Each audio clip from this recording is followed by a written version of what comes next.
tous. Basé sur sur un PDF issu d'une 3D libre de droit que offre Autodesk dans le logiciel Revit, on va essayer d'aménager ce plan dans Photoshop avec des formes prédéfinies ou ce qu'on appelle aussi communément des brosses. Je suis allé sur internet pour récupérer des images d'arbres, là aussi libres de droit. Il suffit très simplement, après passer par édition, définir une forme prédéfinie et tout de suite après on voit qu'il y a la forme qui a été définie pour cet arbre-là. Je fais la même chose pour le deuxième ici pour l'exemple, définir une forme prédéfinie et on a le deuxième arbre. Je reviens sur mon dessin. Si je devais aménager sur celui-là directement en créant un calque, en choisissant aussi une couleur spécifique, une couleur qui serait plutôt de l'ordre du vert de l'arbre, je peux ici commencer à aménager mon plan avec ces arbres-là.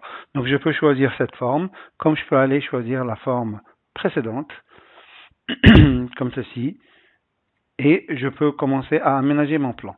Ceci est une technique intéressante, mais on va essayer d'aller un peu plus loin avec cette technique. Donc du coup, l'arbre, il est ici. Nous, on essaie d'aménager en un coup rapide.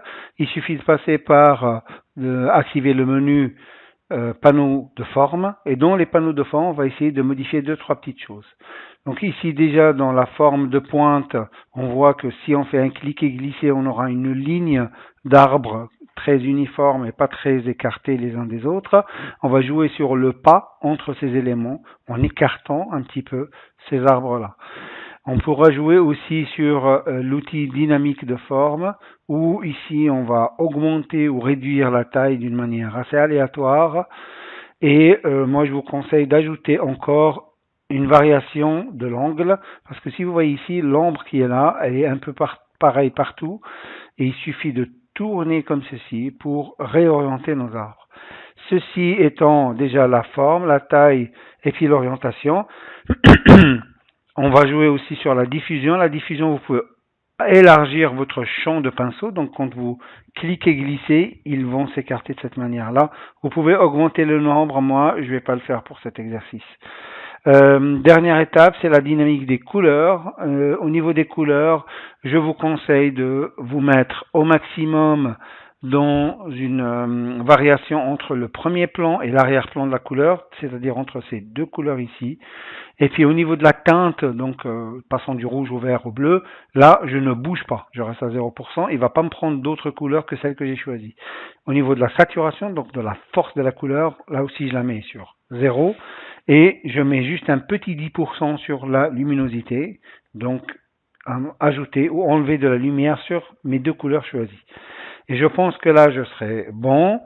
Alors pour faire notre test, on a créé un nouveau calque et je vais juste ajouter une deuxième couleur qui serait plutôt automnale. Donc on va prendre quelque chose qui ressemblerait à un arbre qui perdrait ses feuilles.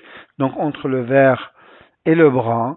Et là, vous avez aussi toujours la possibilité de choisir le début, la taille.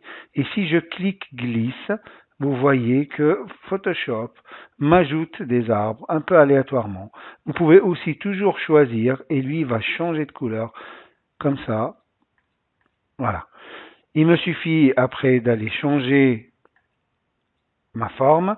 Je réutilise la même technique. J'augmente le pas.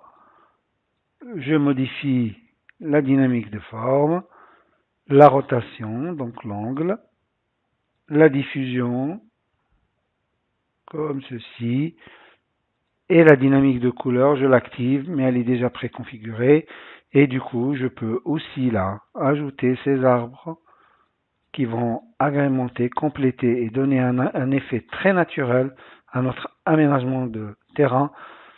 Pour ceux qui ont l'habitude de faire ça sur les logiciels CAO, vous voyez complètement l'intérêt de cette technique qui vous permet d'éviter de charger trop votre dessin. Je vous remercie pour votre attention. On se retrouve pour la suite dans le prochain épisode.